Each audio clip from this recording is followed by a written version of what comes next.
Les habitants de Hanoï peuvent désormais utiliser une deuxième ligne de métro. La section surélevée de la ligne 3 du métro reliant Nyon à Koh Soi sur environ 8 km a été officiellement inaugurée le 9 novembre 2024 après 3 mois de mise en service le 8 août.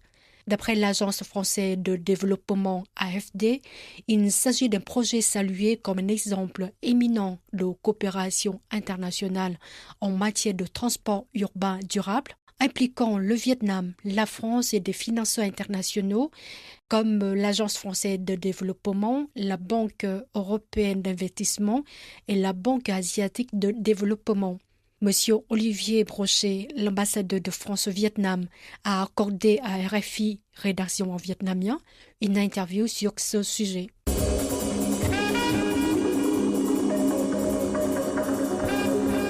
Bonjour, monsieur l'ambassadeur.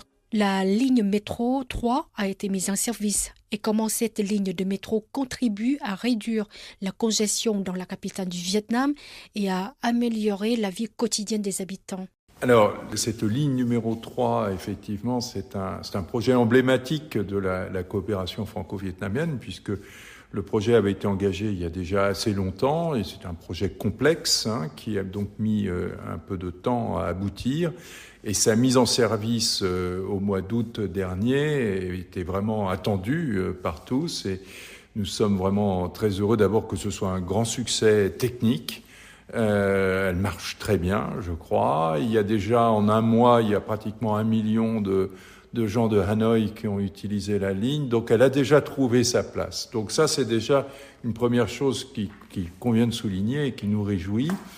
Alors, les objectifs après ça, eh bien, le développement durable des transports urbains, c'est un enjeu pour toutes les grandes métropoles. C'est un enjeu, évidemment, pour Hanoï comme pour Ho Chi Minh Ville. Le gouvernement vietnamien souhaite développer ces transports urbains de façon très dynamique dans les années à venir. Et nous souhaitons travailler avec le gouvernement vietnamien parce que les transports urbains durables, c'est d'abord très important pour les habitants, pour leur permettre quand même d'améliorer leurs conditions de transport, leurs conditions de vie, je dirais, au quotidien, en réduisant aussi les temps de transport pour eux. C'est très important pour la ville parce que c'est un moyen de réduire les pollutions, de réduire les embouteillages. Et à Hanoï, on le voit, on est quand même dans une situation souvent limite, et notamment en termes de pollution urbaine, qui est quand même très très importante. Et puis ensuite, c'est très important parce que la décarbonation des transports, c'est un enjeu fondamental dans la lutte contre le réchauffement climatique. Les transports à l'échelle mondiale, ça représente à peu près 25% des émissions de carbone. Partout, on doit chercher à les réduire. Et dans les villes, le meilleur moyen, c'est évidemment de développer des transports urbains performants, modernes. Et donc, c'est ces enjeux que nous sommes heureux de relever avec le gouvernement vietnamien et la municipalité de Hanoï. La nouvelle ligne offre un mode de transport écologique. Quelles technologies ont été développées dans cette ligne de métro pour répondre aux critères environnementaux?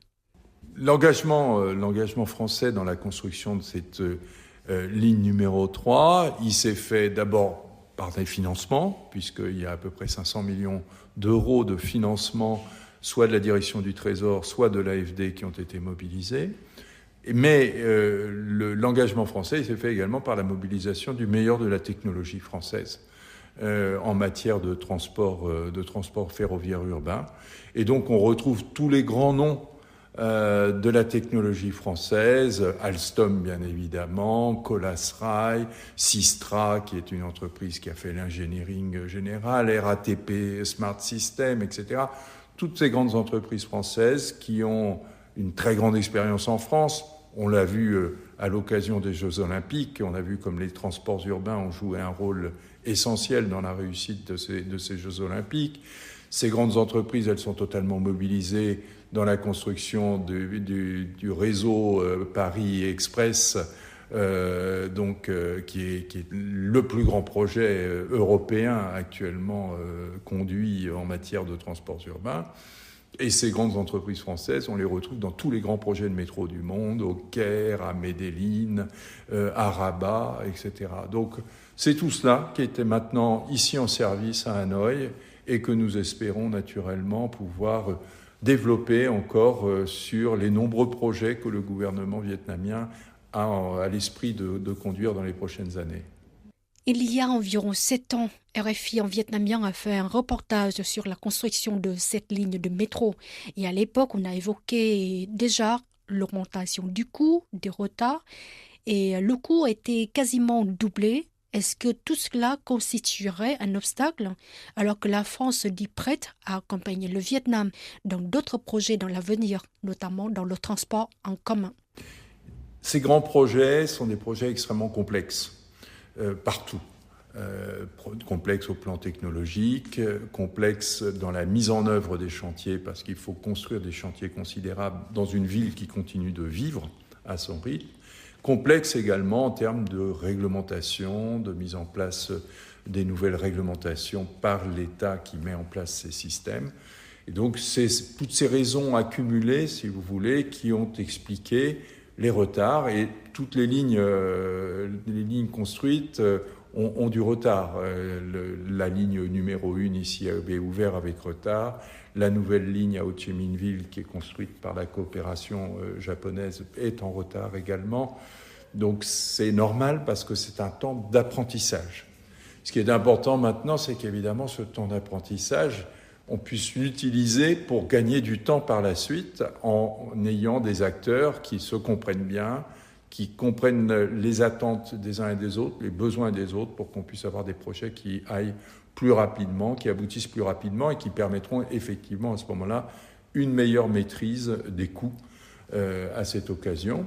C'est la raison pour laquelle nous avons proposé évidemment aux autorités de commencer tout de suite à réfléchir à la prolongation de la ligne 3, c'est-à-dire pas les travaux souterrains ont commencé, ils avancent maintenant, mais dès maintenant de commencer de travailler à la préparation de l'extension, parce que si on anticipe bien cela, ça permettra d'enchaîner le cas échéant les travaux à l'issue des travaux souterrains, et donc d'éviter des surcoûts liés à la démobilisation des entreprises. Merci, monsieur l'ambassadeur. Merci à vous.